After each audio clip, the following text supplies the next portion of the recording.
ಹೆಣ್ಣಿನ ಜೀವನ ಪರಿಪೂರ್ಣ ಅನಿಸೋದೇ ತನ್ನ ಗರ್ಭದಲ್ಲಿ ಮಗುವನ್ನ 9 ತಿಂಗಳು ಹೊತ್ತು ಹೆತ್ತು ತಾಯ್ತನ ಅನುಭವಿಸಿದ ಮೇಲೆ.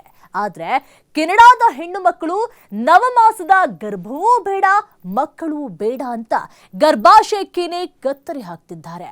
ಅಷ್ಟಕ್ಕೂ ಇಲ್ಲಿನ ಹೆಣ್ಣು ಮಕ್ಕಳು ಇಂಥ ಕಠೋರ ನಿರ್ಧಾರಕ್ಕೆ ಬಂದಿದ್ಯಾಕೆ? ಎಲ್ಲಿದೆ ಉತ್ತರ. ಗರ್ಭವೂ ಬೇಡ ಮಕ್ಕಳು ಬೇಡ, ಕೆನಡಾ ಹೆಣ್ಣುಮಕ್ಕಳು ಹೀಗ್ಯಾಕೆ ಮಾಡಿದ್ರು? ಜಗತ್ತಿನ ಅತ್ಯಂತ ಸ್ವತಂತ್ರ ರಾಷ್ಟ್ರಗಳಲ್ಲಿ ಒಂದು. ಇದೇ ವಿದ್ಯಾವಂತ ರಾಷ್ಟ್ರದಲ್ಲಿ ಹೊಸ ಪ್ರವೃತ್ತಿಯೊಂದು ಸೃಷ್ಟಿಯಾಗಿದೆ.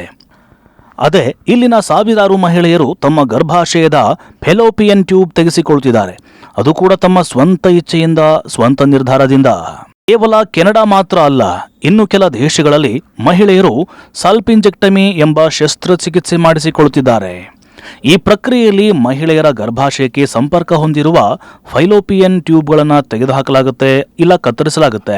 ಈ ರೀತಿ ಮಾಡೋದ್ರಿಂದ ಅಂಡಾಣು ಮತ್ತು ವಿರ್ಯಾಣುಗಳು ಗರ್ಭಾಶಯದಲ್ಲಿ ಸಂಧಿಸೋದಿಲ್ಲ. ಪರಿಣಾಮವಾಗಿ ಗರ್ಭಧಾರಣೆ ಸಾಧ್ಯತೆಯೇ ಕಡಿಮೆ ಆಗುತ್ತೆ. ವೈದ್ಯಕೀಯ ಭಾಷೆಯಲ್ಲಿ ಹೇಳೋದಾದ್ರೆ ಇದು ಶಾಶ್ವತ ಗರ್ಭ ನಿರೋಧಕ ವಿಧಾನ. ತಾಯ್ತನ ಅನ್ನೋದು ಪ್ರಕೃತಿಯ ಅತ್ಯಂತ ಸುಂದರ ಕಲ್ಪನೆ. ಅದು ಕೇವಲ ಮನುಷ್ಯನ ದೈಹಿಕ ಪ್ರಕ್ರಿಯೆಯಲ್ಲ, ಅದು ಪ್ರೀತಿ, ತ್ಯಾಗ ಮತ್ತು ಮಮತೆಯ ಪರಾಕಾಷ್ಠೆ. ಒಂದು ಜೀವಕ್ಕೆ ಜನ್ಮ ನೀಡಿ ಜಗತ್ತನ್ನ ಮುಂದುವರಿಸುವ ಶಕ್ತಿ ಹೆಣ್ಣಿಗೆ ಮಾತ್ರ ಇದೆ. ಪ್ರಕೃತಿ ಸೃಷ್ಟಿಯೇ ಇಷ್ಟು ಅದ್ಭುತವಾಗಿರುವಾಗ ಆಧುನಿಕ ಜಗತ್ತಿನ ಒತ್ತಡ, ವೈಯಕ್ತಿಕ ನಿರ್ಧಾರಗಳು ಮತ್ತು ಕಾಯಿಲೆಗಳ ಭಯಕ್ಕೆ ಹೆಣ್ಣು ಮಕ್ಕಳು ತಾಯ್ತನದ ಈ ನೈಸರ್ಗಿಕ ಹಕ್ಕಿಗೆನೆ ಕತ್ತರಿ ಹಾಕ್ತಿದ್ದಾರೆ. ಸ್ವತಂತ್ರವಾಗಿ ಬದುಕಬೇಕು ಅನ್ನೋ ಮನಸ್ಥಿತಿಯಲ್ಲಿ ಇರುವಂತಹ ಇಂದಿನ ಹೆಣ್ಣು ಮಕ್ಕಳು ಈ ರೀತಿಯ ಶಸ್ತ್ರಚಿಕಿತ್ಸೆಗೆ ಮುಂದಾಗ್ತಿದ್ದಾರೆ ಎಂದು ಸಮೀಕ್ಷೆಯೊಂದು ತಿಳಿಸಿದೆ. ಸದ್ಯಕ್ಕೆ ಕೆನಡಾ ಅಷ್ಟೇ ಅಲ್ಲ, ಅಮೆರಿಕ, ಯುರೋಪ್, ಆಸ್ಟ್ರೇಲಿಯಾ ಹೆಣ್ಣು ಮಕ್ಕಳು ಈ ಆಪರೇಷನ್ ಹೆಚ್ಚಾಗಿ ಮಾಡಿಸಿಕೊಳ್ಳುತ್ತಿದ್ದಾರೆ.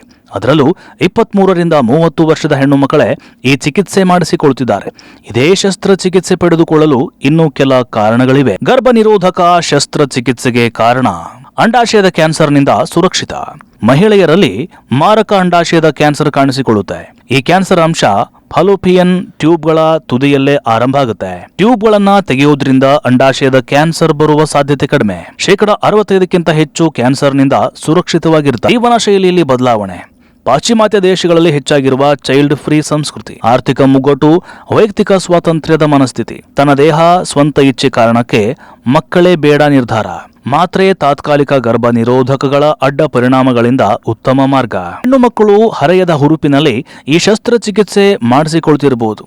ಆದರೆ 30ರ ಹರೆಯ ದಾಟಿದ ನಂತರ ತಾಯ್ತನಕ್ಕಾಗಿ ಹಂಬಲಿಸಿ ಖಿನ್ನತೆಗೆ ಒಳಗಾದ ಉದಾಹರಣೆಗಳು ಇವೆ. ಒಂದು ವೇಳೆ ಭವಿಷ್ಯದಲ್ಲಿ ಅವರು ಮಗುವನ್ನ ಹೊಂದಲು ಬಯಸಿದ್ರೆ ಅವರಿಗೆ IVF-ನಂತಹ ಅತ್ಯಂತ ದುಬಾರಿ ಚಿಕಿತ್ಸೆ ಒಂದೇ ಮಾರ್ಗವಾಗಿರುತ್ತೆ. ತಂತ್ರಜ್ಞಾನ ಯುಗದಲ್ಲಿ ವಿಜ್ಞಾನ ಎಷ್ಟೇ ಬೆಳೆದ್ರೂ ಪ್ರಕೃತಿಯ ಸಹಜ ನಿಯಮಗಳನ್ನು ಮೀರೋದು ಮಾನವನ ಆರೋಗ್ಯ ಮತ್ತು ಸಮಾಜದ ಸ್ವಾಸ್ಥ್ಯತೆ ಒಳ್ಳೆಯದಲ್ಲ. ಕಾಯಿಲೆಯ ಭಯಕ್ಕೆ ಇಡೀ ಅಂಗಾಂಗವನ್ನೇ ತೆಗೆದುಹಾಕುವುದು ತಾತ್ಕಾಲಿಕ ಪರಿಹಾರ ನೀಡಬಹುದೇ ಹೊರತು ಅದು ಪ್ರಕೃತಿ ನಮಗೆ ನೀಡಿದ ಜೀವನದ ಪೂರ್ಣತೆಯನ್ನ ಒದಗಿಸಲಾರದು. ವಿಜ್ಞಾನದ ಆವಿಷ್ಕಾರಗಳು ಪ್ರಕೃತಿಯನ್ನ ಪೋಷಿಸುವಂತಿರಬೇಕೆ ಹೊರತು ಅದನ್ನ ನಾಶ ಮಾಡಬಾರದು. ಇಲ್ಲವಾದ್ರೆ ಭವಿಷ್ಯದಲ್ಲಿ ದೊಡ್ಡ ಬೆಲೆಯನ್ನೇ ಕಟ್ಟಬೇಕಾಗುತ್ತೆ.